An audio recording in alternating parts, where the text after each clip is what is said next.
शन्नो मित्रः शं वरुणः शन्नो भवत्वर्यमा शन्न इन्द्रो बृहस्पतिः शन्नो विष्णुरुक्रमः नमो ब्रह्मणे नमस्ते वायो त्वमेव प्रत्यक्षं ब्रह्मासि त्वमेव प्रत्यक्षं ब्रह्म वदिष्यामि ऋतं वदिष्यामि सत्यं वदिष्यामि तन्मामवतु तद्वक्तारमवतु अवतु माम् अवतु वक्तारम्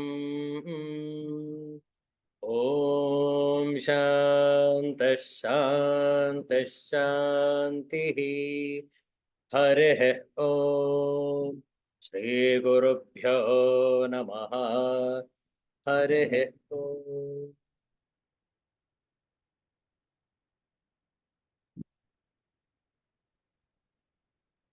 Let's chant this universal prayer together.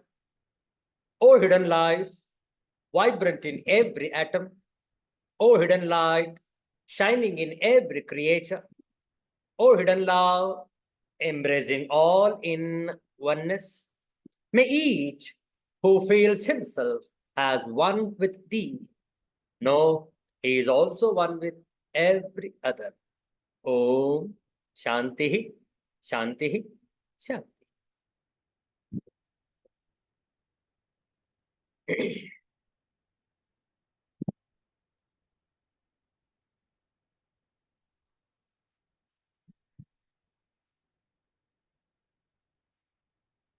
ಇಂದು ಅತ್ಯಂತ ಪಾವನಕರವಾದಂತಹ ಏಕಾದಶಿ ತಿಥಿ, ಚೈತ್ರ ಬಹುಳ ಏಕಾದಶಿ.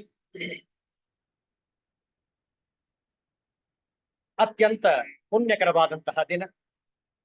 ನಮ್ಮ ಜಪ ತಪ ಅನುಷ್ಠಾನಗಳಿಗೆ ಹೇಳಿ ಮಾಡಿಸಿದಂತಹ ದಿನ ಏಕಾದಶಿ ತಿಥಿ. ಅಂತಹ ಪವಿತ್ರವಾದಂತಹ ಈ ದಿನ ಶನಿವಾರ, ಮೇ ತಿಂಗಳ 4ನೇ ತಾರೀಕು 2024 ಇಸ್ವಿ. ಇಂದು ಶಿವ ಷಡಕ್ಷರ ಸ್ತೋತ್ರ, ಇದರ ಪಾರಾಯಣ ಮಾಡ್ತೇವೆ. ಶ್ರದ್ಧೆಯಿಂದ ಆಲಿಸುವಂತವರಾಗಿ ಶಿವ ಷಡಕ್ಷರ ಸ್ತೋತ್ರ.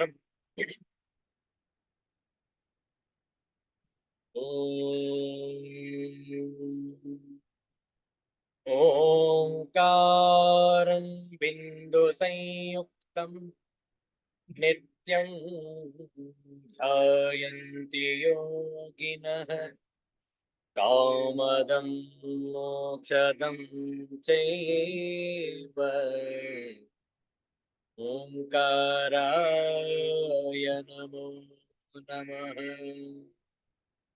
ನಮಂತೆ ಋಷಯೋ ದೇವಾಃ ನಮಂತ್ಯಪ್ಸರಸೋ ಗಣಾಃ ನರಾ ನಮಂತಿ ದೇವೇಶಂ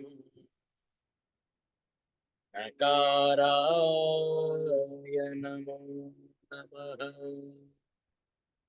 ಮಹಾದೇವಂ ಮಹಾತ್ಮಾನಂ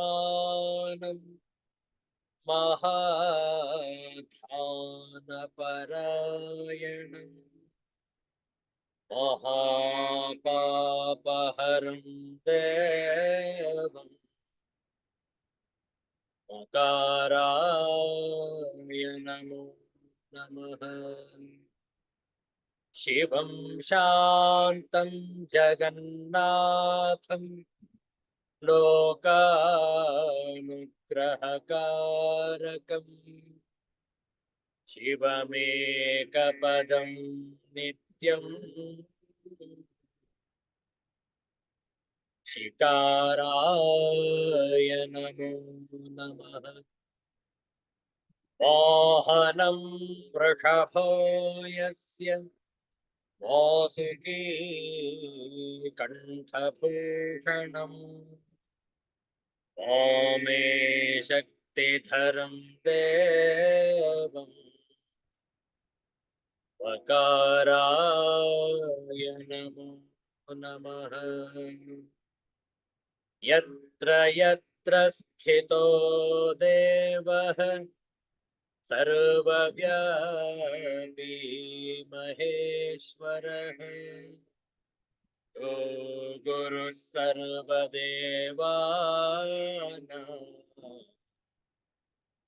यकाराय नमो नमः। ॐ नमः शिवाय। हर हर नमः पार्वतीपतये हर हर ಮಹಾದೇವ.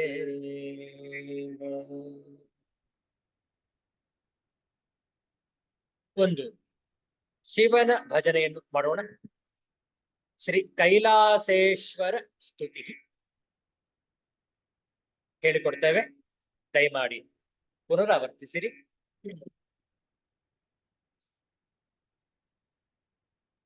ಒಂದು ದಳದ ಕಮಲದಲ್ಲಿ ಉದಯವಾದ ಲಿಂಗವೇ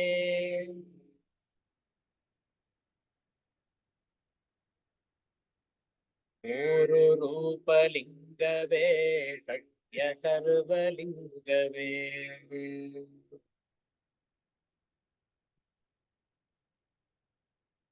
ಓಂ ನಮಃ ಶಿವಾಯ, ಓಂ ನಮಃ ಶಿವಾಯ, ನಮಃ ಶಿವಾಯ, ಓಂ ನಮಃ ಶಿವಾಯ.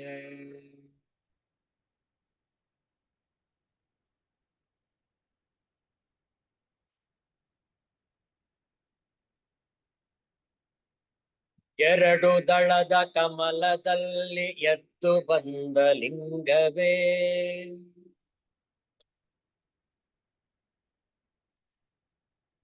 ಏಕಾಂಬರ ಲಿಂಗವೇ ಏಕ ಜ್ಯೋತಿಲಿಂಗವೇ.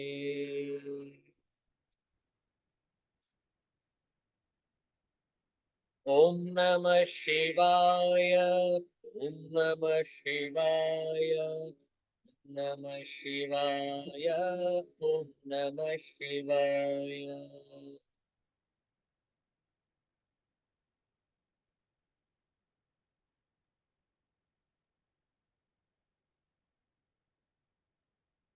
ಮೂರು ದಳದ ಕಮಲದಲ್ಲಿ ಮೂಡಿ ಬಂದ ಲಿಂಗವೇ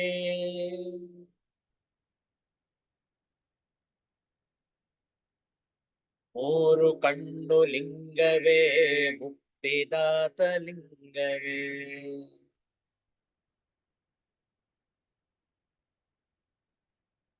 ಓಂ ನಮಃ ಶಿವಾಯ, ಓಂ ನಮಃ ಶಿವಾಯ, ನಮಃ ಶಿವಾಯ, ಓಂ ನಮಃ ಶಿವಾಯ.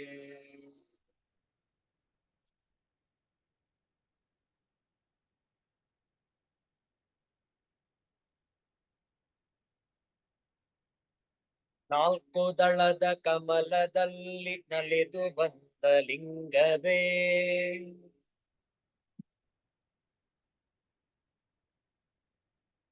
ನಾಗಾಭರಣ ಲಿಂಗವೇ ಅಟ್ಯ ಜ್ಯೋತಿಲಿಂಗವೇ.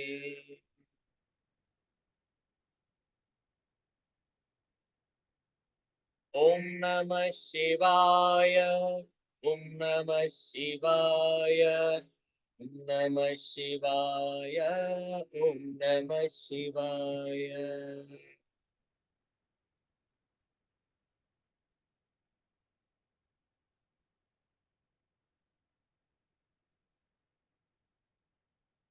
ಐದು ದಳದ ಕಮಲದಲ್ಲಿ ಐಕ್ಯವಾದ ಲಿಂಗವೇ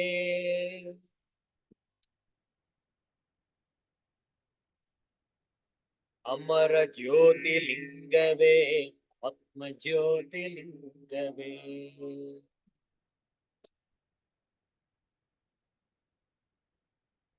ಓಂ ನಮಃ ಶಿವಾಯ, ಓಂ ನಮಃ ಶಿವಾಯ, ಓಂ ನಮಃ ಶಿವಾಯ, ಓಂ ನಮಃ ಶಿವಾಯ.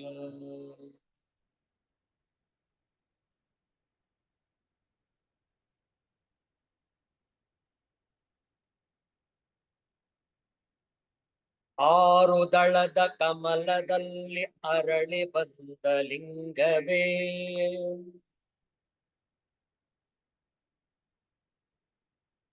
ಹರನ ಶಕ್ತಿ ಲಿಂಗವೇ ಪ್ರಾಣ ಶಕ್ತಿ ಲಿಂಗವೇ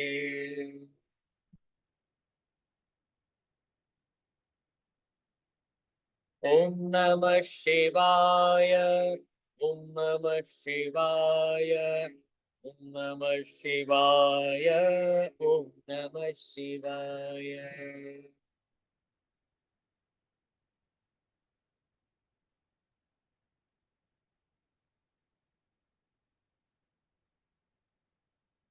ಏಳು ದಳದ ಕಮಲದಲ್ಲಿ ಇಳಿದು ಬಂದ ಲಿಂಗವೇ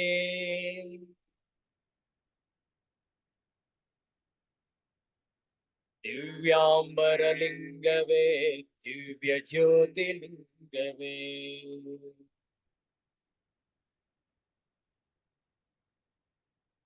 ಓಂ ನಮಃ ಶಿವಾಯ ಓಂ ನಮಃ ಶಿವಾಯ ನಮಃ ಶಿವಾಯ ಓಂ ನಮಃ ಶಿವಾಯ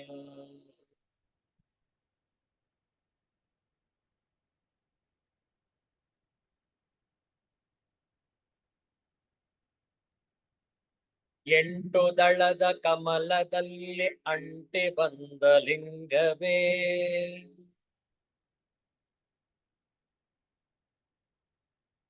ಗಂಗಾಧರ ಲಿಂಗವೇ ಖಂಡನಾದ ಲಿಂಗವೇ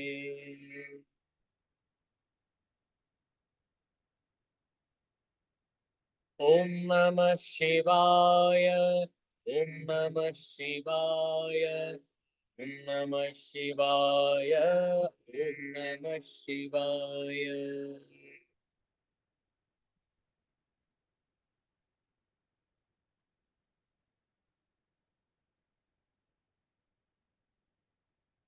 ಒಂಬತ್ತು ದಳದ ಕಮಲದಲ್ಲಿ ಒಲಿದು ಬಂದ ಲಿಂಗವೇ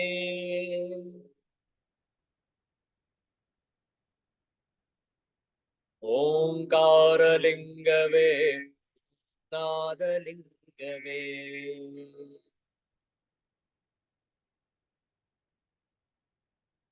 ಓಂ ನಮಃ ಶಿವಾಯ ಓಂ ನಮಃ ಶಿವಾಯ ನಮಃ ಶಿವಾಯ ಓಂ ನಮಃ ಶಿವಾಯ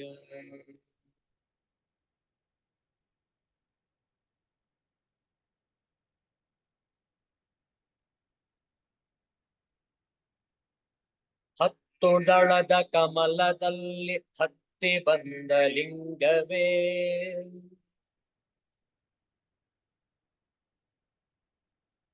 ಅರುಣ ರೂಪ ಲಿಂಗವೇ ಹವಳದಂಥ ಲಿಂಗವೇ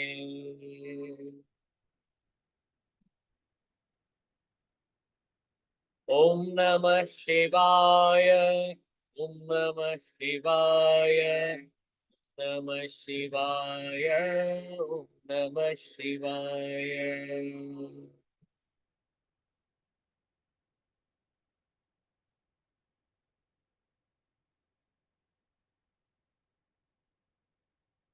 ಓಂ ನಮಃ ಶಿವಾಯ ಓಂ ನಮಃ ಶಿವಾಯ ಓಂ ನಮಃ ಶಿವಾಯ ಓಂ ನಮಃ ಶಿವಾಯ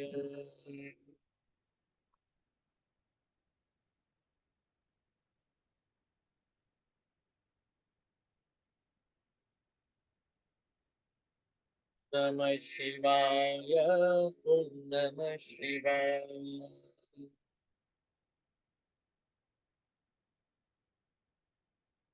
ಓಂ ನಮಃ ಶಿವಾಯ ಓಂ ನಮಃ ಶಿವಾಯ ಹರ ಹರ ನಮಃ ಪಾರ್ವತೀ ಪತಯೇ ಹರ ಹರ ಮಹಾದೇವ ಶ್ರೀ ಕೈಲಾಸೇಶ್ವರ ಸ್ವಾಮಿ ಕಿ ಜಯ ಸಿದ್ಧಾಂತ ಅವಧೂತ ಚಿಂತನ ಶ್ರೀ गुरुदेव दत्त जय जय रघुवीर समर्थ श्री सद्गुरुनाथ महाराज की जय।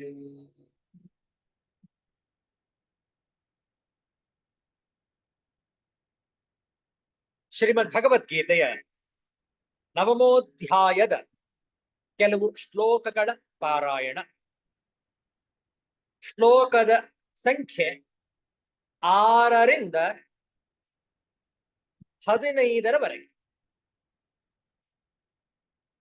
ಷಡ್ ಶ್ಲೋಕತಃ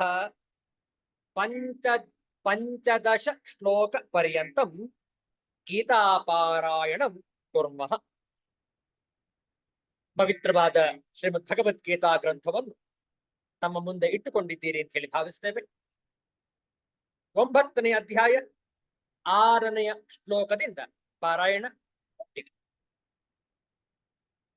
ಓಂ ಶ್ರೀ ಪರಮಾತ್ಮನೇ ನಮಃ. ಅಥ ನವಮೋಧ್ಯಾಯಃ.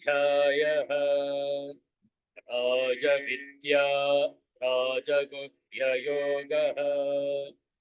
ಶ್ರೀಭಗವಾನುವಾಚ ಯಥಾಕಾಶಸ್ಥಿತೋ ನಿತ್ಯಂ ವಾಯುಃ ಸರ್ವತ್ರ ಗೋ ಮಹಾನ್ ತಥಾ ಸರ್ವಾಣಿ ಭೂತಾನಿ ಸ್ಥಾನೇತ್ಯುಪಧಾರಯ. ಸರ್ವಭೂತಾನಿ ಕೌಂತೆಯ ಪ್ರಕೃತಿಂ ಯಾಂತಿ ಮಾಮಿಕಾಂ. ಪ್ರಕೃತಿಂ ಯಾಂತಿ ಮಾಮಿಕಾಂ. ಕಲ್ಪಕ್ಷಯೇ ಪುನಸ್ತಾನಿ ಪಾದೌ ವಿಸೃಜಾಮ್ಯಹಂ. ಪ್ರಕೃತಿಂ ಸ್ವಾಮವಷ್ಟಭ್ಯ ವಿಸೃಜಾಮಿ ಪುನಃ ಪುನಃ.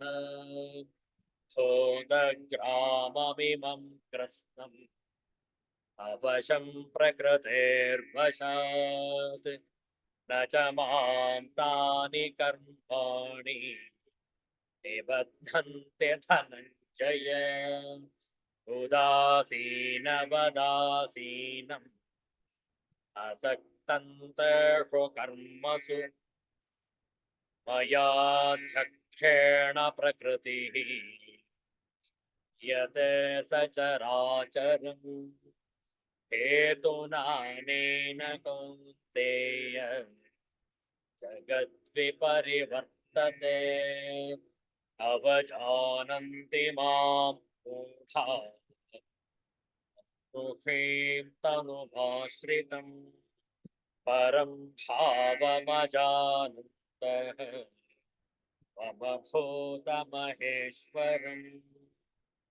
ಮೋಘಾಶಾ ಮೋಘಕರ್ಮಣಃ ಮೋಘಜ್ಞಾನಾವಿಚೇತಸಃ.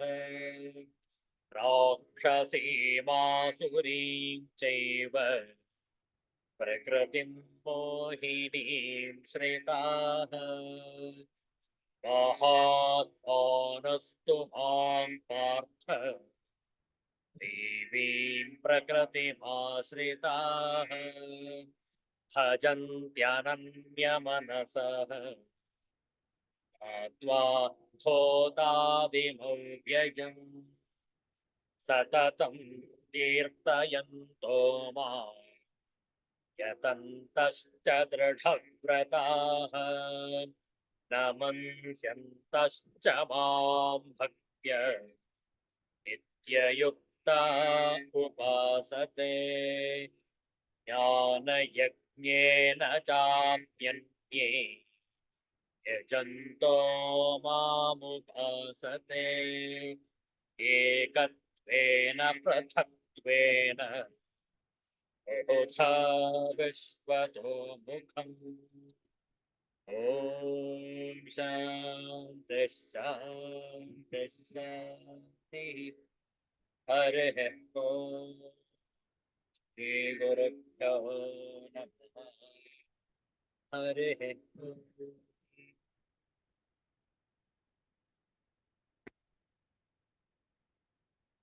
ಶ್ರೀ ಗುರುಭ್ಯೋ ನಮಃ. ಏಕಾದಶಿ ದಿನದ ಈ ಚೈತ್ರ ಬಹುಳ ಸಂದರ್ಭದಲ್ಲಿ ಶನಿವಾರದೊಂದು ಶ್ರೀಮದ್ ಭಗವದ್ಗೀತಾ ಅಧ್ಯಯನವನ್ನು ಮಾಡ್ತಾ ಇದ್ದೇವೆ. ನಾಳೆ ದಿವಸ ದ್ವಾದಶಿ ಆದಿತ್ಯವಾಸರ. ನಾಳೆ ಈ ಭಗವದ್ಗೀತಾ ಅಧ್ಯಯನದ ಮುಂದುವರೆದ ಭಾಗ ನಾಳೆ ಸಂಜೆ 7 ಗಂಟೆಗೆ. ಈ ಒಂದು ವಾರಾಂತ್ಯದಲ್ಲಿ ಶನಿವಾರ ಮತ್ತು ಭಾನುವಾರ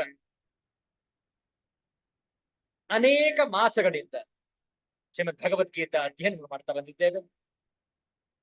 ಈಗ 9ನೆಯ ಅಧ್ಯಾಯವನ್ನು ತಲುಪಿದ್ದೇವೆ. ಇಲ್ಲಿವರೆಗೆ 15 ಶ್ಲೋಕಗಳ ಅಧ್ಯಯನವಾಗಿದೆ. 16ರಿಂದ ಇಂದು ಆರಂಭ ಮಾಡಬೇಕಾಗಿದೆ. ಈ 9ನೇ ಅಧ್ಯಾಯ ಅದರ ಶೀರ್ಷಿಕೆಯೇ ಹೇಳುವಂತೆ ಇದು ಅತ್ಯಂತ ಗರಿಷ್ಠವಾದಂತಹ ವಿದ್ಯೆ, ರಾಜವಿದ್ಯೆ. ಹಾಗೆಯೇ ಅಷ್ಟೇ ರಹಸ್ಯಮಯವಾದಂತಹ ವಿದ್ಯೆ, ರಾಜಗುಹ್ಯ ಯೋಗ. ಇದನ್ನು ನಾವೆಲ್ಲರೂ ಕೂಡ ಪ್ರಾಪ್ತಿ ಮಾಡಿಕೊಳ್ಳಬೇಕಾಗಿದೆ. ಅತ್ಯಂತ ಅತ್ಯಂತ ರಹಸ್ಯಮಯವಾದಂತಹ ಈ ಜ್ಞಾನವನ್ನು ಅತ್ಯಂತ ಸುಲಭವಾಗಿ ನಾವು ಜೀರ್ಣಿಸಿಕೊಳ್ಳಬಹುದು ಶ್ರೀಮದ್ ಭಗವದ್ಗೀತಾ ಅಧ್ಯಯನದಿಂದ. ವಾರಾಂತ್ಯದಲ್ಲಿ ನಾವು ಭೇಟಿ ಮಾಡಬಹುದು, ಆದರೆ ಪ್ರತಿನಿತ್ಯ ಗೀತೆಯ ಮನನವಾಗಬೇಕು, ಪ್ರತಿನಿತ್ಯ ಗೀತಾಭ್ಯಾಸವಾಗಬೇಕು. ಅನೇಕ ವ್ಯಾಖ್ಯಾನಕಾರರು ಶ್ರೀಮದ್ ಭಗವದ್ಗೀತೆಯ ಮೇಲೆ ಟಿಪ್ಪಣಿಗಳನ್ನು ಬರೆದಿರುತ್ತಾರೆ. ಯಾವುದಾದರೂ ಒಂದನ್ನು ಆಯ್ಕೆ ಮಾಡಿಕೊಳ್ಳಿ. ನಿಮಗೆ ಇಷ್ಟವಾದಂತಹ, ನಿಮ್ಮ ಶ್ರದ್ಧೆಗೆ ಅನುಗುಣವಾಗಿ ಇದ್ದಂತಹ ಆ ಸಜ್ಜನರ ವ್ಯಾಖ್ಯಾನವನ್ನು ತಾವು ಅಧ್ಯಯನ ಮಾಡಿ.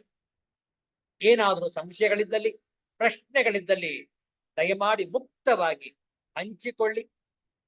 ಸ್ಪಷ್ಟವಾಗಿ ಭಗವದ್ಗೀತೆಯನ್ನು ಅರ್ಥ ಮಾಡಿಕೊಂಡು ಜನ್ಮದ ಸಾರ್ಥಕ್ಯವನ್ನು ಪಡೆಯೋಣ. ಯಾಕೆ ನಾವು ಈ ಪೀಠಿಕೆ ಹಾಕ್ತಾ ಇದ್ದೇವೆ ಅಂತ ಹೇಳಿದ್ರೆ, ನಮ್ಮ ಜೀವನವನ್ನು ಪರಿವರ್ತಿಸಿದ್ದು ಈ ಸದ್ಗ್ರಂಥ, ಈ ಮಹಾಗ್ರಂಥ ಶ್ರೀಮದ್ ಭಗವದ್ಗೀತೆ. ಮಹಾಭಾರತವನ್ನು ನಾವೆಲ್ಲರೂ ಕೂಡ ಅಲ್ಪ ಸ್ವಲ್ಪ ಅಲ್ಲಿ ಇಲ್ಲಿ ತಿಳಿದುಕೊಂಡಿದ್ದೇವೆ. ಯಾರೂ ಕೂಡ ಸಂಪೂರ್ಣವಾಗಿ ಅಕ್ಷರಶಃ ಮೊದಲ ಅಕ್ಷರದಿಂದ ಕೊನೆಯ ಅಕ್ಷರದವರೆಗೆ ಮಹಾಭಾರತವನ್ನು ಅಧ್ಯಯನ ಮಾಡಿದವರು ಅತ್ಯಂತ ವಿರಳ, ಕಡಿಮೆ ಜನ. ಎಲ್ಲರೂ ಸಂಪೂರ್ಣವಾಗಿ ಓದಿರ್ಲಿಕ್ಕಿಲ್ಲ, ಆದರೆ ಮಹಾಭಾರತದ ಸಾರವನ್ನು ತಿಳಿದುಕೊಂಡಿದ್ದೇವೆ.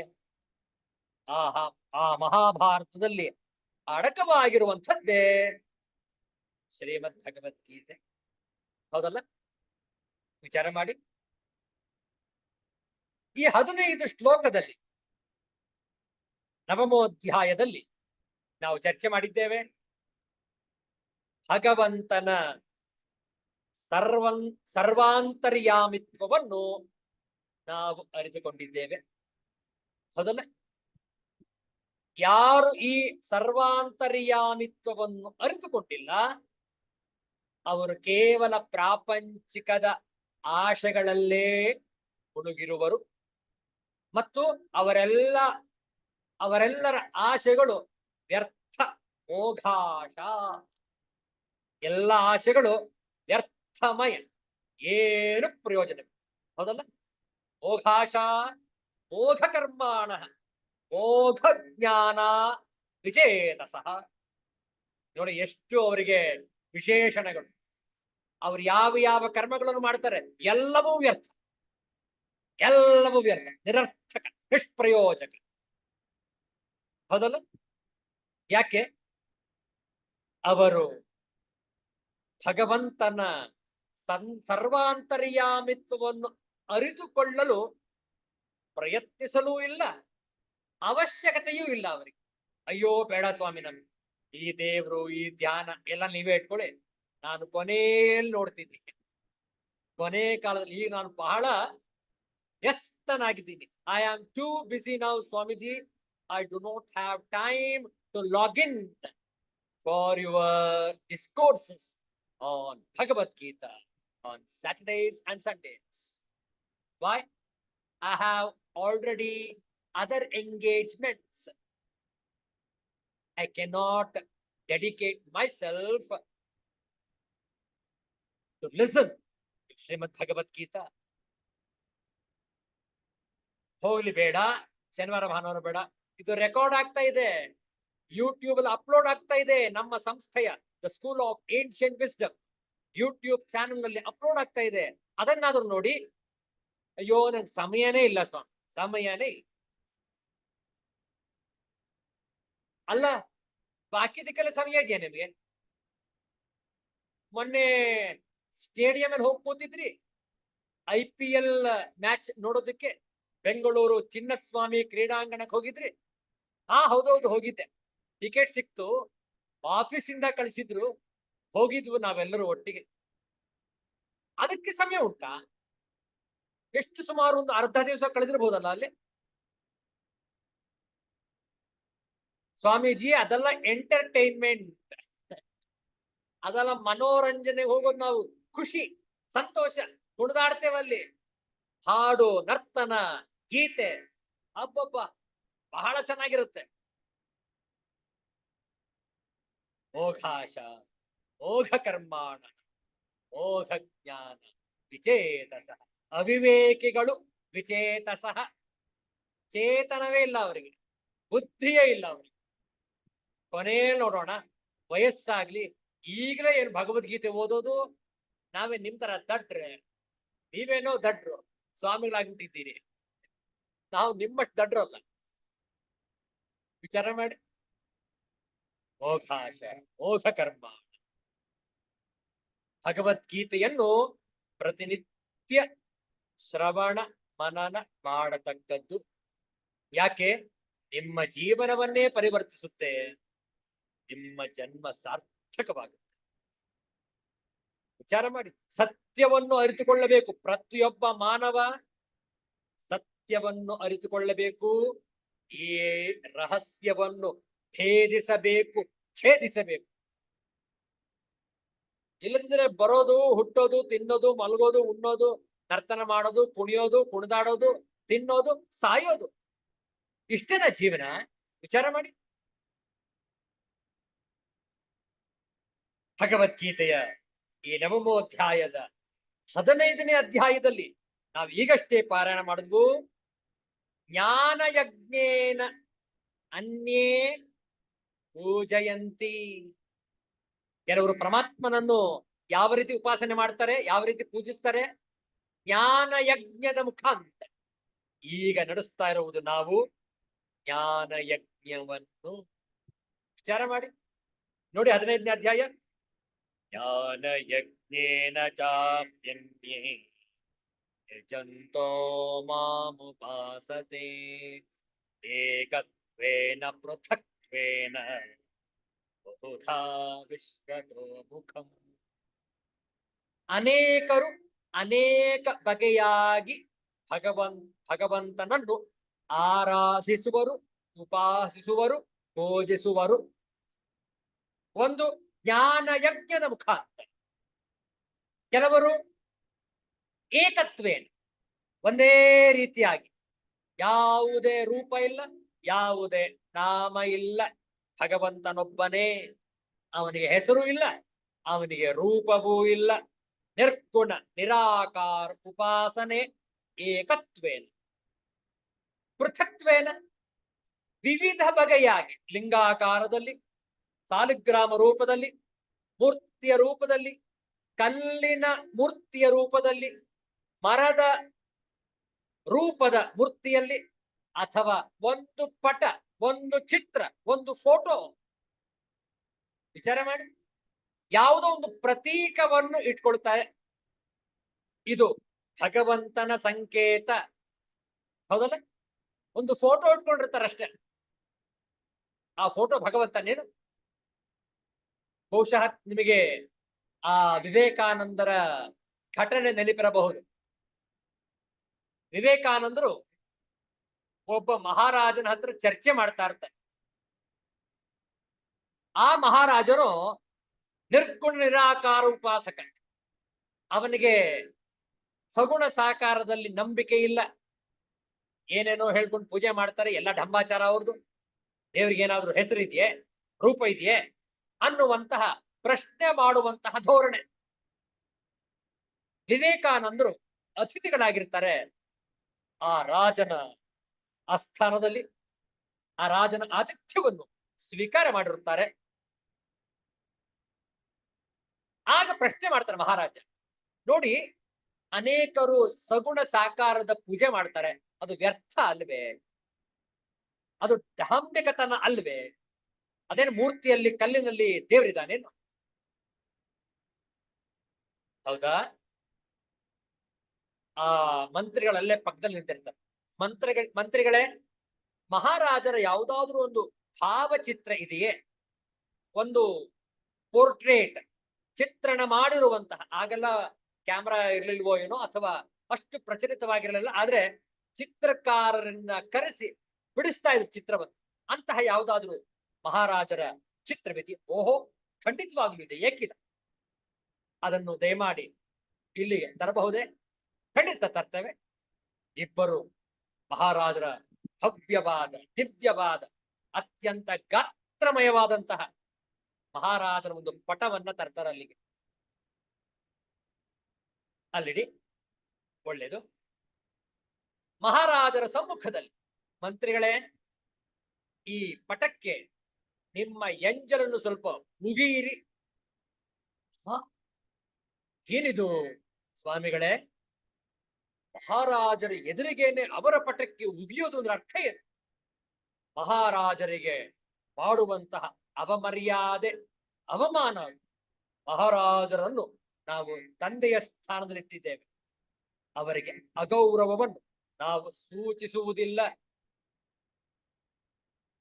ಆಗ ವಿವೇಕಾನಂದ ಹೇಳ್ತಾರೆ, ಅರೆ, ಅದು ಮಹಾರಾಜರ ಚಿತ್ರ ಅಲ್ಲ, ಅದು ಬಟ್ಟೆ ಅಷ್ಟೇ. ಅದು ಬಟ್ಟೆ ನೋಡಿ, ಅರಿವಿ. ಅದು ಬಟ್ಟೆ ಮೇಲೆ ಚಿತ್ರವನ್ನು ಬಿಡಿಸಿದ್ದಾರೆ ಅಷ್ಟೇ. ಬಟ್ಟೆ ಮೇಲೆ ಉಗಿರಿ ಅಂತ ಹೇಳಿದ್ ನಾನು, ಮಹಾರಾಜರು ಉಗಿರಿ ಅಂತ ಹೇಳಲಿಲ್ಲ. ಇಲ್ಲ ಇಲ್ಲ ಇಲ್ಲ, ಅವರ ಭಾವಚಿತ್ರ ಇರುವುದರಿಂದ ಆ ಬಟ್ಟೆ ಮೇಲೆ ಉಗಿಯುವುದು ಅಪರಾಧ. ಓ, ಬಟ್ಟೆ ಮೇಲೆ ಉಗಿಯೋದು ಕೂಡ ಅಪರಾಧವೇ? ಬಟ್ಟೆ ಅದು ಮಹಾರಾಜರು ಅಲ್ಲಿ ಕೂತಿದ್ದಾರೆ ನೋಡಿ, ಅವರು ಮಹಾರಾಜರು. ಇದು ಬಟ್ಟೆ, ಅರಿವಿ, ಇದ್ರ ಮೇಲೆ ಉಗಿಯೋಕೇನು? ಇಲ್ಲ ಇಲ್ಲ, ಹಾಗಲ್ಲ, ದಯವಿಟ್ಟು ಕ್ಷಮಿಸಿ, ನಾವು ಮಾಡೋದಿಲ್ಲ. ಮಹಾರಾಜರೇ ನೋಡಿ, ಕೇವಲ ಬಟ್ಟೆಯ ತುಂಡದು, ಹೌದಲ್ಲ? ಆದರೆ ಅದರ ಮೇಲೆ ನಿಮ್ಮ ಚಿತ್ರ ಇರುವುದರಿಂದ ಆ ಬಟ್ಟೆ ಬಟ್ಟೆ ಅಲ್ಲ, ಅದು ಮಹಾರಾಜರು. ನೋಡಿ, ಮಹಾರಾಜರಿಗೆ ಯಾವ ಗೌರವವನ್ನು ನಾವು ಕೊಡ್ತೇವೆಯೋ ಅದೇ ಗೌರವ ಈ ಅರಿವಿಗೂ ಕೂಡ, ಈ ಬಟ್ಟೆಗೂ, ಹೌದಲ್ಲ? ಭಾರತದ ಸಂಕೇತ ತ್ರಿವರ್ಣ ಧ್ವಜ, ಹೌದಲ್ಲ? ಕೇಸರಿ, ಬಿಳಿ, ಹಸಿರು, 3 ವರ್ಣಗಳು. ಮಧ್ಯದಲ್ಲಿ ಆ ಬಿಳಿ ವರ್ಣದ ಮಧ್ಯದಲ್ಲಿ ನೀಲಿ ಬಣ್ಣದ ಅಶೋಕ ಚಕ್ರ, ಹೌದಲ್ಲ? ಆ ಧ್ವಜವನ್ನು ನಾವು ಅತ್ಯಂತ ಗೌರವಯುತವಾಗಿ ಕಾಣ್ತೇವೆ. ಅದನ್ನು ಕೆಳಗಡೆ ಬಿಸಾಡುವುದಿಲ್ಲ, ಅದನ್ನು ನೆಲಕ್ಕೆ ತಾಗಿಸುವುದಿಲ್ಲ. ಅದನ್ನು ಧ್ವಜಾರೋಹಣ ಮಾಡುವಾಗ ಅತ್ಯಂತ ಗೌರವದಿಂದ ಧ್ವಜಾರೋಹಣವನ್ನು ಮಾಡ್ತೇವೆ. ಹಾಗೆ ಧ್ವಜವನ್ನು ಅವರೋಹಣ ಮಾಡುವಾಗ ಅತ್ಯಂತ ಗೌರವವನ್ನು ಕೊಟ್ಟು ಅವರೋಹಣವನ್ನು ಮಾಡಿ ಸರಿಯಾಗಿ ಮಡಿಚಿಟ್ಟುಕೊಂಡು ಅದನ್ನು ಒಂದು ಸ್ಥಾನದಲ್ಲಿ ಅತ್ಯಂತ ಭಕ್ತಿಯಿಂದ ಎತ್ತಿಡ್ತೇವೆ. ಯಾಕೆ? ಬಟ್ಟೆ ಸ್ವಾಮಿ ಅದೇನ್ ಬೇಕಾದ್ರೆ ಮಾಡ್ಬೋದು ನೀವು, ಇಲ್ಲ, ಅಲ್ಲಿ ತ್ರಿವರ್ಣ ಭಾರತದ ಸಂಕೇತದ ಧ್ವಜದ ಸಂಕೇತವಿದೆ. ಮಧ್ಯದಲ್ಲಿ ನೀಲಿ ಬಣ್ಣದ ಅಶೋಕ ಚಕ್ರ ಇದೆ, ಅದು ಬಟ್ಟೆ ಅಲ್ಲ, ಅದು ನನ್ನ ದೇಶ, ಅದು ನಮ್ಮ ಭಾರತ ದೇಶ. ವಿಚಾರ ಮಾಡಿ. ಮೊನ್ನೆ ದಿವಸ ಯಾವುದೋ ಪುಸ್ತಕನೆಲ್ಲ ಜೋಡಿಸ್ತಾ ಇದ್ರು. ಆ ಪುಸ್ತಕದ ಒಳಗೆ ಒಂದು ಧ್ವಜ ಇಟ್ಟಿದ್ದೇವೆ ನಾವು. ಯಾವುದೋ ಸಂದರ್ಭದಲ್ಲಿ ಕೊಟ್ಟಿದ್ದು ಪ್ಲಾಸ್ಟಿಕ್, ಅದು ಪ್ಲಾಸ್ಟಿಕ್ ಕಡ್ಡಿ ಇತ್ತು, ಹಾಗೆ ಧ್ವಜ ಇತ್ತು. ನಾನು ಅರೆ ಇದೇಗೆ ಪುಸ್ತಕದಲ್ಲಿ ಇದೆಯಲ್ಲ ಧ್ವಜ ಅಂತ ಹೇಳಿ ಅದನ್ನ ತೆಗೆದು ನಮ್ಮ ಪುಸ್ತಕದ ಗಾಜಿನ ಮೇಲೆ ಅದನ್ನ ಒಂದು ಸೆಲೋ ಟೇಪ್ ತಗೊಂಡು ಅಂಟಿಸಿದೆವು. ಯಾಕೆ? ನೇರವಾಗಿ ನಿಂತ್ಕೊಳ್ಳಿ ಅಂತ. ವಿಚಾರ ಮಾಡಿ. ಆ ಅರಿವಿ, ಆ ಪ್ಲಾಸ್ಟಿಕ್ ಏನಿದೆ ಅದು ಭಾರತ ಅಲ್ಲ, ಆದರೆ ಭಾರತದ ಸಂಕೇತ. ನಮ್ಮ ಕಲ್ಲಿನ ಮೂರ್ತಿ ಅಥವಾ ಒಂದು ಭಾವಚಿತ್ರ, ಪಟ, ಫೋಟೋ ಅಥವಾ ಮರದ ಒಂದು ಮೂರ್ತಿ ಭಾರತದ ದೇವರ ಸಂಕೇತ. ವಿಚಾರ ಮಾಡಿ. ನೀವು ನಮ್ಮದೇ ಇರಬಹುದು, ಆದ್ರೆ ನಮಗೆ ಅದು ಕಲ್ಲಿನ ಮೂರ್ತಿ ಅಲ್ಲ, ಸ್ವತಃ ಪ್ರಾಣ ಪ್ರತಿಷ್ಠೆಯಾಗಿರುವ ಸಜೀವವಾಗಿರುವ ದೇವರು. ನೋಡಿ ಹೇಗಿದೆ ನಮ್ಮ ಭಾವನೆ. ಆದ್ರಿಂದಲೇ ನಾವು ದೇವಸ್ಥಾನಕ್ಕೆ ಹೋಗೋದು. ಯಾಕೆ? ಪವಿತ್ರಮಯವಾದಂತಹ ಗರ್ಭಗುಡಿ, ಅಲ್ಲಿ ಆ ಶಕ್ತಿ ಸ್ಥಾಪಿತವಾಗಿದೆ, ಕೇಂದ್ರೀಕೃತವಾಗಿದೆ. ನಾವು ಭಗವಂತನನ್ನು ಅಲ್ಲಿ ದರ್ಶನ ಮಾಡ್ತೇವೆ, ಪಾವನರಾಗ್ತೇವೆ, ಪುನೀತರಾಗ್ತೇವೆ. ವಿಚಾರ ಮಾಡಿ. ಏಕತ್ವೇನ ಪೃಥಕ್ತ್ವೇನ ಬಹುಧಾ ವಿಶ್ವತೋಮುಖಂ. ಈ ರೀತಿಯಾದಂತಹ ಭಗವಂತನ ಅಸ್ತಿತ್ವ ಇದೆ. ನಾವು ಭಗವದ್ಗೀತೆಯನ್ನು ಅರಿತುಕೊಂಡು ಭಗವಂತನ ಸರ್ವಾಂತರ್ಯಾಮಿತ್ವವನ್ನು ಮನಗಾಣೋಣ. ಮುಂದಿನ ಶ್ಲೋಕ 16ನೇ ಶ್ಲೋಕ 2 ಬಾರಿ ಪಾಲನೆ ಮಾಡೋಣ. ಒಟ್ಟು ಶ್ರೀ ಭಗವಾನುವಾಚ ಅಹಂ ಕ್ರತುರಹಂ ಯಜ್ಞಃ ಸ್ವಧಾಹಮಹಮೌಷಧಂ ಮಂತ್ರೋಹಮಹಮೇ ಭಾಜ್ಯಂ ಅಹಮಗ್ನಿರಹಂ ಭೂತಂ ಅಹಂ ಕ್ರತುರಹಂ ಯಜ್ಞಃ ಸ್ವಧಾಹಮಹಮೌಷಧಂ ಮಂತ್ರೋಹಮಹಮೇ ಭಾಜ್ಯಂ ಅಹಮಗ್ನಿರಹಂ ಭೂತಂ. ಅಹಂ ಅಹಂ ಅಹಂ ಅಹಂ ಅನ್ನುವ ಪದ ಬಹಳ ಬಾರಿ, ಬಹಳ ಸಾರಿ ಇಲ್ಲಿ ಪುನರಾವರ್ತಿಯಾಗಿದೆ. ಅನೇಕರಿಗೆ ಈ ಅಹಂ ಅಲ್ಲಿ ಸಂಶಯ. ಯಾಕೆಂದ್ರೆ ಅವ್ರು ಗೊತ್ತಿರೋದು ಒಂದೇ ಅರ್ಥ. ಅಹಂ ಅಂದ್ರೆ ಅಹಂಕಾರ, ದುರಹಂಕಾರ, ವ್ಯಭಿಚಾರ. ಅಹಂ ಅಂದ್ರೆ ಇದು ಒಂದೇ ಅರ್ಥ ಗೊತ್ತಿರೋದು. ಅಹಂ ಅಂದ್ರೆ ನಾನು. ಆದ್ರೆ ಇಲ್ಲಿ ನಾನು ಅನ್ನುವಂತಹ ತತ್ವಜ್ಞಾನ ಏನಿದೆ ಅದು ಸಮಷ್ಟಿಯ ನಾನು, ವ್ಯಷ್ಟಿಯ ನಾನು ಅಲ್ಲ. ವ್ಯಷ್ಟಿಯ ನಾನು ಅಂದ್ರೆ ನಾನೇ, ಅದು ವ್ಯಷ್ಟಿಯ ನಾನು. ನಾನ್ ಯಾರು? ಕಹ ಅನ್ಯ ಅಸ್ತಿ ಸದೃಶಃ ಮಯ. ನನಗಿಂತ ಉತ್ತಮರು ಯಾರಾದ್ರೂ ಇದ್ದಾರೇನೋ? ನಾನೇ ಎಲ್ಲಕ್ಕಿಂತ ಶ್ರೇಷ್ಠ, ನಾನೇ ಎಲ್ಲರಿಗಿಂತ ಶ್ರೀಮಂತ, ನಾನೇ ಎಲ್ಲರಿಗಿಂತ ಆರೋಗ್ಯವಂತ, ನಾನು ನಾನು ನಾನು. ಇದು ಅಹಂಕಾರ. ಆದರೆ ಪರಮಾತ್ಮನ ಅಸ್ತಿತ್ವದಲ್ಲಿ ನಾನು ಎಂಬುದು ಸಮಷ್ಟಿಯ ನಾನು, ಎಲ್ಲರಲ್ಲೂ ಇರುವಂತಹ, ಎಲ್ಲವೂ ಆಗಿರುವಂತಹ ಪರಮಾತ್ಮನ ಸ್ವರೂಪ ನಾನು. ಅದಲ್ಲ ಅಹಂಕಾರದ ವರ್ತನೆ ನೋಡಿ.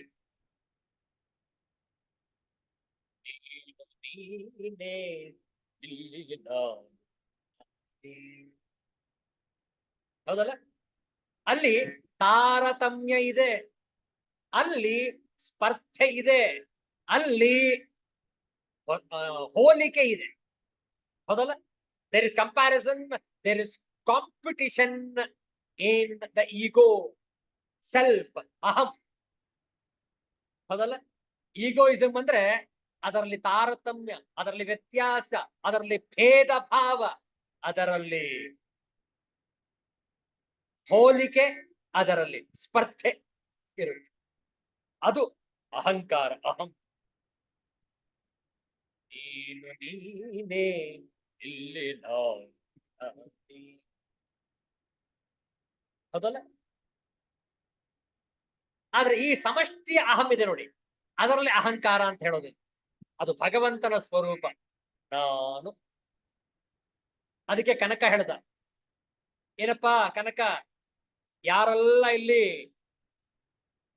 ಸ್ವರ್ಗವನ್ನು ತಲುಪಬಹುದು, ಯಾರಿಲ್ಲ ಅಂತಹ ಪುಣ್ಯಾತ್ಮರಿರೋರು ಸ್ವಲ್ಪ ಪರೀಕ್ಷೆ ಮಾಡಿ ಹೇಳಪ್ಪ. ಇಲ್ಲ ಗುರುಗಳೇ, ಇಲ್ಲಿರೋರು ಯಾರು ಹೋಗೋದಿಲ್ಲ, ಎಲ್ಲರೂ ಯಾವ್ದಾದ್ರು ಒಂದು ಪಾಪ ಕಾರ್ಯವನ್ನು ಮಾಡ್ತಾನೆ ಇದ್ದಾರೆ, ಯಾರಿಗೂ ವೈಕುಂಠಕ್ಕೆ ಅರ್ಹತೆ ಇಲ್ಲ. ಯಾರೋ ಒಬ್ರು ದುರಹಂಕಾರ ಅಂತ ಕೇಳಿದ್ರು, ಏ ಕನಕ, ಏನ್ ನಾವೆಲ್ಲ ಇಲ್ಲಿ ಪಂಡಿತರು ಗೊತ್ತುಂಟಾ ನಿನಗೆ, ನೀನ್ ಹೋಗ್ತೀಯ ಹಾಗಾದ್ರೆ? ನಾನು ಹೋದರೆ ಹೋದೆ. ನೋಡಿ ನೋಡಿ ಗುರುಗಳೇ, ನೋಡಿ ಅಹಂಕಾರ ಒಂದು, ಅವನ್ ಮಾತ್ರ ಹೋಗ್ತಾನಂತೆ, ನಾವೆಲ್ಲರೂ ಹೋಗಲು ಬಂತೆ ವೈಕುಂಠಕ್ಕೆ. ಆಗ ಗುರುಗಳು, ಇಲ್ಲ ಇಲ್ಲ, ನೀವು ಕನಕನ ಮಾತನ್ನು ತಪ್ಪಾಗಿ ಅರ್ಥೈಸಿದ್ದೀರಿ. ಕನಕನ ಆಂತರ್ಯ ಏನಿತ್ತು ಅಂತ ಹೇಳಿದ್ರೆ, ನಾನು ಎಂಬ ಅಹಂಕಾರ ಹೋದರೆ ಹೋದೇನು, ನಾವೆಲ್ಲರೂ ಕೂಡ ನಮ್ಮ ನಮ್ಮ ಅಹಂಕಾರವನ್ನು ತ್ಯಜಿಸಿದರೆ ಭಗವಂತನ ಧಾಮವನ್ನು ತಲುಪುವೆವು. ಇದು ಕನಕನ ಆಂತರ್ಯ ಎಂದು ಗುರುಗಳು ವ್ಯಾಖ್ಯಾನವನ್ನು ಕೊಡ್ತಾರೆ. ವಿಚಾರ ಮಾಡಿ. ಆದ್ರಿಂದ ಈ ಅಹಂ ಅನ್ನುವ ದುರಹಂಕಾರಕ್ಕೂ ಅಹಂ ಅನ್ನುವ ಭಗವಂತನ ಸ್ವರೂಪಕ್ಕೂ ನಾವು ವ್ಯತ್ಯಾಸವನ್ನು ತಿಳಿದುಕೊಳ್ಳತಕ್ಕದ್ದು. ಹೀಗೆ 16ನೇ ಶ್ಲೋಕದ ಪದಚ್ಛೇದ ಅನ್ವಯಾರ್ಥವನ್ನು ನೋಡೋಣ. ಭಗವಂತನು ತನ್ನ ಗುಣ, ಪ್ರಭಾವ ಮತ್ತು ವಿಭೂತಿಗಳ ಸಹಿತ ಸ್ವರೂಪವನ್ನು ವರ್ಣಿಸುತ್ತಾ, ಕಾರಣ ರೂಪವಾಗಿದ್ದ ಸಮಸ್ತ ಜಗತ್ತು ನನ್ನದೇ ಸ್ವರೂಪವಾಗಿದೆ ಎಂದು ಈ ಶ್ಲೋಕದಲ್ಲಿ ತಿಳಿಸಲಾಗಿದೆ. ನೋಡೋಣ ಪದಚ್ಛೇದ. ಅಹಂ ಕ್ರತುಃ ಅಹಂ ಯಜ್ಞಃ ಸ್ವಧಾ ಅಹಂ ಅಹಂ ಔಷಧಂ ಮಂತ್ರಃ ಅಹಂ ಅಹಂ ಏವ ಆಜ್ಯಂ ಅಹಂ ಅಗ್ನಿ ಅಹಂ ಹುತಂ. ಭಗವಂತನ ವಿಭೂತಿ ನೋಡಿ, ಅನ್ವಯಾರ್ಥವನ್ನು ನೋಡಿ. ಕ್ರತುಹು ಅಹಂ, ಕ್ರತುವು ನಾನಾಗಿದ್ದೇನೆ. ಯಜ್ಞ ಅಹಂ, ಯಜ್ಞವು ನಾನಾಗಿದ್ದೇನೆ. ಸ್ವಧಾ ಅಹಂ, ಸ್ವಧಾಕಾರವೂ ನಾನು. ಔಷಧಂ ಅಹಂ, ಔಷಧವು ನಾನು. ಮಂತ್ರ ಅಹಂ, ಮಂತ್ರವು ನಾನಾಗಿದ್ದೇನೆ. ಆಜ್ಯಂ ಅಹಂ, ಘೃತವು ನಾನು. ಅಗ್ನಿ ಅಹಂ, ನಾನೇ ಅಗ್ನಿಯು. ಅಹಂ ಹುತಂ, ನಾನೇ ಹವನ ರೂಪಿ ಕ್ರಿಯೆಯು. ಅಹಂ ಏವ, ನಾನೇ ಇದೆಲ್ಲವೂ ಆಗಿದ್ದೇನೆ. ನೋಡಿ ಹೇಗಿದೆ ನೋಡಿ. ಬಹುಶಃ ಮೇಲ್ನೋಟಕ್ಕೆ ಕೆಲವರಿಗೆ ಅರ್ಥವೇ ಆಗುದಿಲ್ಲ, ಗೊಂದಲಮಯ ಅಂತ ತಿಳ್ಕೊಂಡ್ಬಿಡ್ತಾರೆ. ಮೊನ್ನೆ ದಿವಸ ಹೀಗೆ ಎಲ್ಲೋ ಚರ್ಚೆ ಮಾಡ್ತಾ ಇದ್ವು, ಶಾಸ್ತ್ರಾರ್ಥ ಮಾಡ್ತಾ ಇದ್ವು. ಅಲ್ಲಿ ಈ ಶ್ಲೋಕವನ್ನು ಹೇಳಿದ್ವು ನಾನು. ಅಹಂ ಕ್ರತುರಹಂ ಯಜ್ಞ ಸ್ವಧಾಹಮಹಮೋಕ್ಷಧಂ. ಈ ಶ್ಲೋಕವನ್ನು ಹೇಳ್ತಾ ಇದ್ವಿ. ಯಾಕೆ? ಅರ್ಥ ಸ್ಪಷ್ಟವಾಗಿ ತಿಳಿದುಕೊಳ್ಳೋಣ ಅಂತ ಹೇಳಿ ಇದರ ವ್ಯಾಖ್ಯಾನವನ್ನು ಮಾಡ್ತಾ ಇದ್ವಿ. ವ್ಯಾಖ್ಯಾನ ಇನ್ನೇನು ಆರಂಭ ಮಾಡ್ತಾ ಇದ್ದೇವೆ. ಇದರ ಸಾರಾಂಶವನ್ನು ಹೇಳಿದ್ದೇವೆ, ಇನ್ನು ವ್ಯಾಖ್ಯಾನ ಮಾಡಿಲ್ಲ. ಇನ್ನು ಅದರ ವ್ಯಾಖ್ಯಾನವನ್ನು ಮಾಡಬೇಕು, ವಿವರಣೆ ನೀಡಬೇಕು. ಅಷ್ಟರಲ್ಲಿ ಯಾರೋ ಒಬ್ರು ಕೈ ಎತ್ತು. ಯಾಕೆಂದ್ರೆ ಅದು ಆಫ್ಲೈನ್, ಈ ಆನ್ಲೈನ್ ಅಲ್ಲಿ ಕೈ ಎತ್ತಕ್ಕಾಗಲ್ಲ. ಕೈ ಎತ್ತರ ಅದು ರೈಸ್ ಹ್ಯಾಂಡ್ ಅಂತ ಇದೆ, ಆದ್ರೆ ಇಲ್ಲಿ ಆ ಅವಕಾಶ ಇಲ್ಲ. ಇರ್ಲಿ, ಅಲ್ಲಿ ಆಫ್ಲೈನ್ ಕ್ಲಾಸ್, ಆದ್ರಿಂದ ಎಲ್ಲ ಎದುರುಗಡೆ ಕೂತಿದ್ದಾರೆ. ಒಬ್ರು ಕೈ ಎತ್ತಿ, ನಾನು ಹೇಳಿದೆ, ಏನು ಮಧ್ಯದಲ್ಲೇ ಕೇಳ್ತಾ ಇದ್ದಾರಲ್ಲ, ಹಾ ಕೇಳಿ, ಏನದು?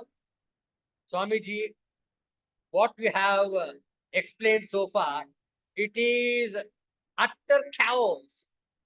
It is total confusion. ಯಾಕಪ್ಪ ಇನ್ನು ಏನು ಹೇಳಲೇ ಇಲ್ವಲ್ಲ, ಯಾಕೆ confusion? No, because I already confused. Please don't confuse me more ಅಂದ್ರೆ ಅಂದ್ರೇನು? ಅವ್ರು ಆಗ್ಲೇ ಓದಿದ್ದಾರೆ ಭಗವದ್ಗೀತೆ, ಓದಿ ಸರಿಯಾಗಿ ಅರ್ಥ ಆಗ್ಲಿಲ್ಲ, ಸಿಕ್ಕಾಪಟ್ಟೆ ಗೊಂದಲ. ಆ ಗೊಂದಲಮಯ ಮನಸ್ಸಿನಿಂದ ಕೂತಿದ್ದಾರೆ ಅವರು. ಅದೇ ಶ್ಲೋಕವನ್ನು ವ್ಯಾಖ್ಯಾನ ನೀಡಲು ಹೊರಟಿದ್ದೇವೆ ನಾವು. ಅವ್ರು ಹೇಳಿದ್ರು, Swamiji I am already confused, please don't confuse me more. ವಿಚಾರ ಮಾಡಿ. ಆಗ ಹೇಳಿದ್ವು ನಾವು, kindly have some patience. After 45 minutes of explanation of this verse, still if you have any doubt, then we can clarify your confusion. Your question will be solved. Your question will be answered. Your problem will be solved. Please wait for next 45 minutes ಅಂತ ಹೇಳಿದ್ರು. ಅವರು ಸರಿ ಅಂತ ಕೂತ್ಕೊಂಡು 45 ನಿಮಿಷ ವ್ಯಾಖ್ಯಾನ ಆದ ನಂತರ, ನಾವು my dear friend, if you have any question please ask me. ಅವ್ರು ಹೇಳಿದ್ರು, Swamiji all the questions are answered in the discourse itself, nothing more to ask. No confusion, no confusion at all whatsoever. I am very clear in my understanding. ವಿಚಾರ ಮಾಡಿ.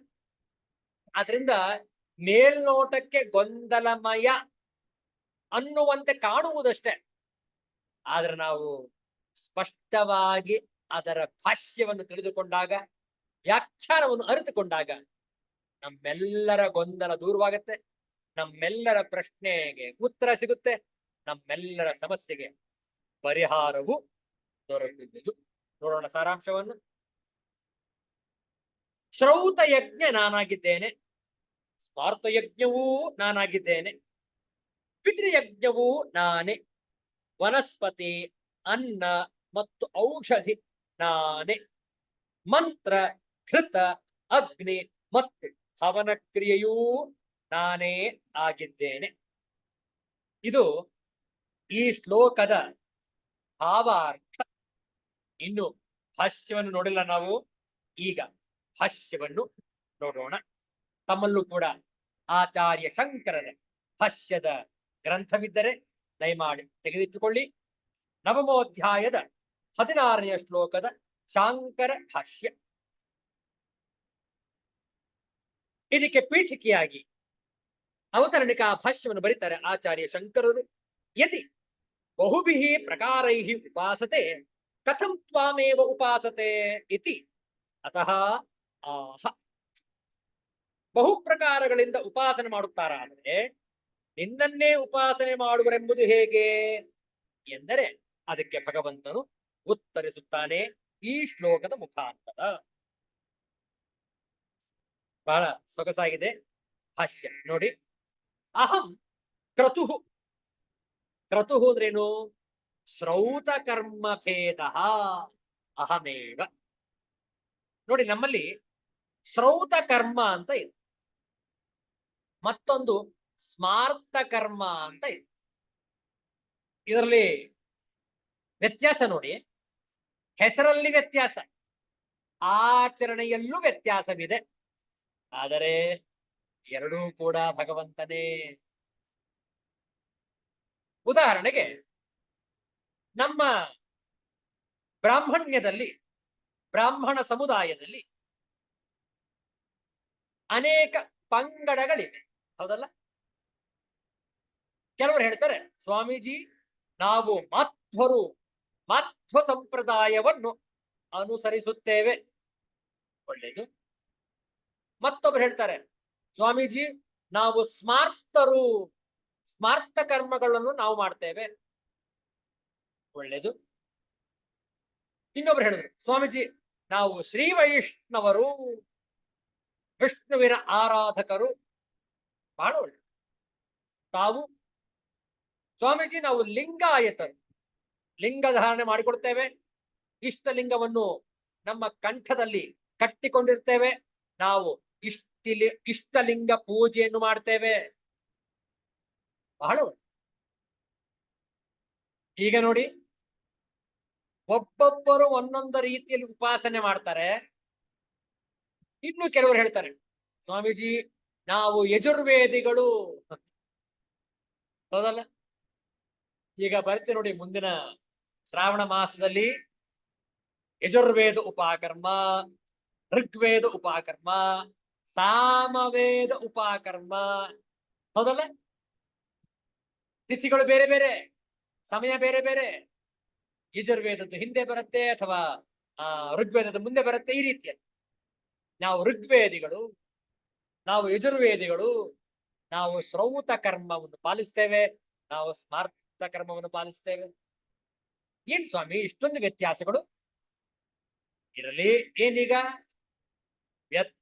ಆ ಒಂದು ವಿವಿಧತೆಯಲ್ಲೇ ನಮ್ಮ ಏಕತೆಯನ್ನು ಸಾರುವುದು ನಮ್ಮ ಸಾರ್ವಭೌಮತ್ವ, ನಮ್ಮ ಸನಾತನ ಹಿಂದೂ ಧರ್ಮ. ವಿಚಾರ ಮಾಡಿ. ಇನ್ನು ಕೆಲವರು ಅದಕ್ಕೆ ಆರೋಪ, ಸ್ವಾಮೀಜಿ ನೋಡಿ ಕೆಲವು ಧರ್ಮ ಇದೆ, ಒಂದೇ ಒಂದು ಧರ್ಮ ಇರಲಿ, ಅವರ ಧರ್ಮವನ್ನು ಅವರು ಪಾಲಿಸಲಿ, ನಮ್ಮದು ವಿವಿಧತೆಯಲ್ಲಿ ಏಕತೆ. ಹೌದಲ್ಲ? ವಿವಿಧತಾ ಮೇ ಏಕತಾ ಹಿಂದೂ ಕಿ ವಿಶೇಷ. ನೋಡಿ, ಭಾರತದಲ್ಲಿ ಎಷ್ಟು ಸಂಪ್ರದಾಯಗಳು, ಎಷ್ಟು ಭಾಷೆಗಳು, ಎಷ್ಟು ಆಚರಣೆಗಳು, ಎಷ್ಟು ವೈವಿಧ್ಯಮಯವಾದಂತಹ ವರ್ಣಮಯವಾದಂತಹ ನಮ್ಮ ದೇಶ ಭಾರತ ದೇಶ. ಎಷ್ಟು ಸೊಗಸಾಗಿದೆ ನೋಡಿ. ನಾವು ದಕ್ಷಿಣ ಭಾರತೀಯರು. ಹೌದಲ್ಲ? ನಮ್ಮ ಆಹಾರ ಒಂದು ರೀತಿಯಲ್ಲಿದ್ರೆ, ಉತ್ತರ ಭಾರತಕ್ಕೆ ಹೋಗಿ ಅವರಲ್ಲಿನ ಆಚರಣೆ ಬೇರೆ, ಆಹಾರ ಪದ್ಧತಿ ಬೇರೆ, ಅವರ ವಾತಾವರಣಕ್ಕೆ ತಕ್ಕ ಹಾಗೆ ಅವರ ಆಹಾರ, ನಮ್ಮ ವಾತಾವರಣಕ್ಕೆ ತಕ್ಕ ಹಾಗೆ ನಮ್ಮ ಆಹಾರ. ಹೌದಲ್ಲ? ಅಲ್ಲಿಗೆ ಹೋದಾಗ ನಾವು ಆ ಒಂದು ವಾತಾವರಣಕ್ಕೆ ಹೊಂದಿಕೊಂಡು ಆ ರೀತಿಯಲ್ಲಿ ಆಹಾರವನ್ನು ಸೇವಿಸತಕ್ಕದ್ದು. ಇಲ್ಲಿಗೆ ಬಂದಾಗ, ದಕ್ಷಿಣ ಭಾರತಕ್ಕೆ ಬಂದಾಗ, ದಕ್ಷಿಣ ಭಾರತ ಸಂಪ್ರದಾಯದಂತೆ ನಮ್ಮನ್ನು ನಾವೇ ಹೊಂದಿಸಿಕೊಳ್ಳತಕ್ಕದ್ದು. ಹೌದಲ್ಲ? ನೀವು ಉತ್ತರ ಭಾರತಕ್ಕೆ ಹೋದ್ರೆ ಅಲ್ಲಿ ಕಾಫಿ ಇಲ್ವೇ ಇಲ್ಲ. ಕಾಫಿ ಯಾರು ಸೇವನೆ ಮಾಡಲ್ಲ. ಎಲ್ಲಿ? ಉತ್ತರ ಭಾರತದಲ್ಲಿ, north India, nobody drinks coffee. ದಕ್ಷಿಣ ಭಾರತಕ್ಕೆ ಬನ್ನಿ, only few people drink tea. ಉತ್ತರ ಭಾರತದಲ್ಲಿ ಚಹಾ ಸೇವನೆ ಮಾಡ್ತಾರೆ, ದಕ್ಷಿಣ ಭಾರತದಲ್ಲಿ ಕಾಫಿ ಸೇವನೆ ಮಾಡ್ತಾರೆ. ಯಾಕೆ ಹೇಳಿ? ಯಾಕೆಂದ್ರೆ ಉತ್ತರ ಭಾರತದಲ್ಲಿ ಟೀ ಎಲೆ ಉತ್ಪನ್ನವಾಗುತ್ತೆ. ಹೌದಲ್ಲ? ಚಾಯ್ ಕಿ ಪತ್ತಾ ವಹಾ ಉತ್ಪನ್ನ ಕರ್ತೆ ಹೇ. ಇಲ್ಲಿ ಕಾಫಿ ಎಸ್ಟೇಟ್ಗಳಿವೆ. ಹೌದಲ್ಲ? ಚಿಕ್ಕಮಗಳೂರು ಕಾಫಿಗೆ ಅತ್ಯಂತ ಪ್ರಸಿದ್ಧವಾದಂತಹ ತಾಣ ನಮ್ಮ ಕರ್ನಾಟಕದ ಚಿಕ್ಕಮಗಳೂರು. ಹೌದಲ್ಲ? ಹಾಗೆ ಕೂರ್ಗ್, ನಮ್ಮ ಕೂರ್ಗ್ ಜಿಲ್ಲೆ, ಕೊಡಗು ಜಿಲ್ಲೆ ಏನಿದೆ, ಅಲ್ಲೂ ಕೂಡ ಕಾಫಿ ಬೆಳೆಸ್ತಾರೆ. ಆದ್ರಿಂದ ದಕ್ಷಿಣ ಭಾರತದಲ್ಲಿ ಕಾಫಿ ಹೆಚ್ಚು, ಉತ್ತರ ಭಾರತದಲ್ಲಿ ಅದರಲ್ಲೂ ಅಸ್ಸಾಂ ಪ್ರದೇಶದಲ್ಲಿ ಟೀ ಬೆಳೆಸ್ತಾರೆ. ಆದ್ರಿಂದ ಅಲ್ಲಿ ಟೀಗೆ ಹೆಚ್ಚಿನ ಆದ್ಯತೆ. ಹೌದಲ್ಲ? ಯಾಕೆ ಸ್ವಾಮಿ ವ್ಯತ್ಯಾಸ? ಎಲ್ಲರೂ ಒಂದೇ ಕಾಫಿನ ಕುಡಿಬಾರ್ದೆ? ಸಾಧ್ಯ ಇಲ್ಲ ಅದು. ವಿಚಾರ ಮಾಡಿ. ವೈವಿಧ್ಯಮಯ ಪ್ರಪಂಚವೇ ವರ್ಣಮಯ ಪ್ರಪಂಚ, ಅದರಲ್ಲೇ ವಿಶೇಷತೆ. ಆದ್ರಿಂದಲೇ ಪ್ರಪಂಚ ಅಷ್ಟು ಸೊಗಸಾಗಿ ಕಾಣೋದು ನಮ್ಗೆ. ಅದಲ್ಲ? ಕೇವಲ ಒಂದೇ ಬಿಳಿ ಬಣ್ಣ ಇದ್ರೆ ಏನ್ ಬಣ್ಣ ಸ್ವಾಮಿ ಅದು? ವರ್ಣಮಯ. 7 ಸ್ವರವು ಸೇರಿ ಸಂಗೀತವಾಯಿತು, 7 ಬಣ್ಣ ಸೇರಿ ಬಿಳಿಯ ಬಣ್ಣವಾಯಿತು.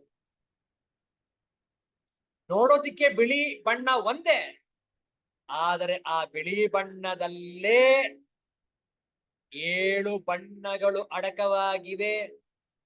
ಹೌದಲ್ಲ? 7 ಸ್ವರಗಳು, ಸ ರಿ ಗ ಮ ಪ ದ ನಿ. 7 ಸ್ವರ ಇರೋದು. ಏನ್ ಸಂಗೀತ ಸ್ವಾಮಿ, ಎಷ್ಟು ರಾಗಗಳು, ಎಷ್ಟು ಪ್ರಭೇದಗಳು, ಎಷ್ಟು ರೀತಿಯಾದಂತಹ ವೈವಿಧ್ಯಮಯ ರಾಗದಲ್ಲಿ. ಎಷ್ಟು ಸ್ವಾಮಿ ಇದೆ ಆ ಸ್ವರಗಳು? ಕೇವಲ 7. ಹೌದಲ್ಲ? 7 ಸ್ವರವು ನೋಡಿ. ಸರಿ ಗ ಮ ಪದ ನೀ ಸಾ ನೀ ದ ಪ ಮ ಗ ರಿ ಸ. ಮಾಯಾಮಾಳವ ಗೌಳ. ಇವತ್ತಿಗೂ ಸಂಗೀತಾಭ್ಯಾಸಗಳು ಯಾರು ಅಭ್ಯಾಸಗಳು ಮಾಡ್ಬೇಕು ಅಂತ ಹೇಳಿ ಪ್ರಾರಂಭ ಮಾಡ್ತಾರೆ, ಈ ಮಾಯಾಮಾಳವ ಗೌಳದಿಂದಲೇ ಆರಂಭ ಮಾಡಬೇಕು.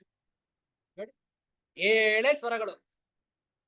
ಸಂಗೀತದ ರಾಗಗಳು ಎಷ್ಟಿದೆ ಹೌದಲ್ಲ? ಅಸಂಖ್ಯ.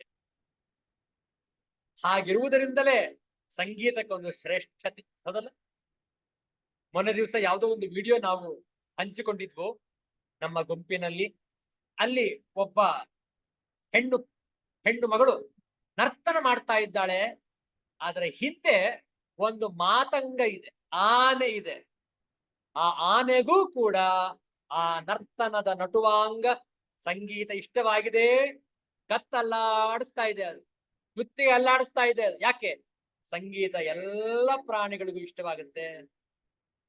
7 ಸ್ವರ, ಎಷ್ಟು ವರ್ಣಮಯ. ಬಿಳಿ ಬಣ್ಣ ಒಂದೇ, ಆದ್ರೆ ಹೇಗೆ ಆ 7 ಬಣ್ಣಗಳು ಅಡಕವಾಗಿವೆ ನೋಡಿ. Violet, IndiGo, blue, green, yellow, orange, red. ಈ 7 ಬಣ್ಣಗಳು ಬಿಳಿಯ ಬಣ್ಣದಲ್ಲೇ ಅಡಕವಾಗಿ. ಅದಕ್ಕೊಂದು ಆಂಗಲ್ ಅಲ್ಲಿ ನೋಡ್ಬೇಕು ಅಷ್ಟೇ, ನಿಮ್ಗೆ 7 ಬಣ್ಣ ಅದ್ರ ಕಾಣಿಸ್. ಒಂದು ಕಡೆ ನೋಡಿದ್ರೆ ಕಾಣಲ್ಲ, ಅದು ಒಂದು ಕೋಣದಲ್ಲಿ ನೋಡ್ಬೇಕು ಅದನ್ನ. ಆ ಬಿಳಿ ಬಣ್ಣದಲ್ಲಿ 7 ಬಣ್ಣ ಕಾಣುತ್ತೆ. ಹಾಗೆ ಭಗವಂತನೊಬ್ಬನನ್ನು ನೀವು ಕಾಣಿರಿ, ನಿಮಗೆ ಸಂಪೂರ್ಣ ಜಗತ್ತು ಭಗವಂತನಾಗೇ ಕಾಣುತ್ತೆ. ಹೌದಲ್ಲ? ಅವನು ಶತ್ರುವಾಗಿರಲಿ, ಮಿತ್ರವಾಗಿರಲಿ, ಕಳ್ಳನಾಗಿರಲಿ, ಖತೀಮನಾಗಿರಲಿ, ಅವನು ಗೋತ್ವಾಲನಾಗಿರಲಿ, ಮಹಾರಾಜನಾಗಿರಲಿ, ನಿಮಗೆ ಭಗವಂತನೇ ಕಾಣಿಸ್ತಾನೆ. ಹೌದಲ್ಲ? ಯಾಕೆ? ಭಗವಂತನ ಸೃಷ್ಟಿಯೂ ಕೂಡ ಭಗವಂತನೇ. ಭಗವಂತ ಬೇರೆ ಅಲ್ಲ, ಭಗವಂತನ ಸೃಷ್ಟಿ ಬೇರೆ ಅಲ್ಲ. ಕುಂಬಾರ ಗಡಿಗೆಯನ್ನ ತಯಾರು ಮಾಡ್ತಾನೆ, ಮಡಿಕೆಯನ್ನು ತಯಾರು ಮಾಡ್ತಾನೆ. ಆದ್ರೆ ಆ ಮಡಿಕೆ, ಕುಡಿಕೆ, ಗಡಿಗೆ ಕುಂಬಾರನಿಗಿಂತ ಬೇರೆ. ಹೌದಲ್ಲ? ಮಣ್ಣಿನಿಂದ ತಯಾರು ಮಾಡ್ತಾನೆ ಎಲ್ಲ ಆಕಾರಗಳನ್ನು. ಆದರೆ ಆ ಎಲ್ಲ ಆಕಾರಗಳನ್ನು ಕುಂಬಾರ ಅಂತ ಕರಿತೇವೆ ಏನು? ಇಲ್ಲ. ಆ ಆಕಾರಕ್ಕೆ ತಕ್ಕ ಹಾಗೆ ಅದರ ಹೆಸರುಗಳು. ಸ್ವಾಮೀಜಿ ಇದು ಮಡಿಕೆ ನೋಡಿ, ಇದು ಕುಡಿಕೆ ನೋಡಿ, ಇದು ಹೂಜಿ. ಯಾಕೆ? ಆಯಾಯ ಆಕಾರದಲ್ಲಿ ಆ ರೀತಿ ಮಣ್ಣನ್ನ ಅವನು ನಿರ್ಮಾಣ ಮಾಡಿದ್ದಾನೆ. ಯಾರು? ಕುಂಬಾರ, ಮಡಿಕೆಯನ್ನು ತಯಾರು ಮಾಡುವವ. ಆ ಮಡಿಕೆ, ಹೂಜಿ, ಗಡಿಗೆ, ಕುಡಿಕೆಗಳಿಗೆ ನಾವು ಕುಂಬಾರ ಅಂತ ಕರೆಯೋದಿಲ್ಲ. ಯಾಕೆ? ಕುಂಬಾರ ತಯಾರು ಮಾಡಿದವ, ತಯಾರು ಮಾಡಿದಂತಹ ವಸ್ತುಗಳು ಬೇರೆ ಬೇರೆ. ಆದ್ರೆ ಭಗವಂತನ ಸೃಷ್ಟಿ ನೋಡಿ, ಭಗವಂತ ಸೃಷ್ಟಿಕರ್ತ, ಸೃಷ್ಟಿಯಾಗಿರುವುದು ಭಗವಂತನೇ. ಭಗವಂತನಿಗಿಂತ ಸೃಷ್ಟಿ ಬೇರೆ ಅಲ್ಲ. ಈ ಶ್ಲೋಕದ ಬಗ್ಗೆ ಇನ್ನೂ ಕೂಡ ಹೆಚ್ಚಿನ ವಿವರಣೆ ಇದೆ. ಶ್ರೌತ ಕರ್ಮ, ಸ್ಮಾರ್ತ ಕರ್ಮ, ಇವುಗಳ ವ್ಯತ್ಯಾಸವನ್ನು ತಿಳಿದುಕೊಳ್ಳೋಣ. ನಾಳೆ ದಿವಸ ಸಂಜೆ ಸರಿಯಾಗಿ 7:02 ಶಿವನ ನಾಮಸ್ಮರಣೆ ಮಾಡೋಣ. ಆನಂತರ ಶಾಂತಿ ಮಂತ್ರದೊಂದಿಗೆ ಮುಕ್ತ. ಓಂ ನಮಃ ಶಿವಾಯ, ಓಂ ನಮಃ ಶಿವಾಯ.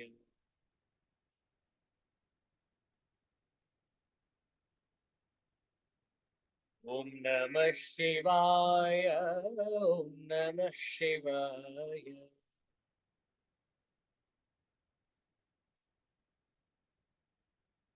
ಓಂ ನಮಃ ಶಿವಾಯ.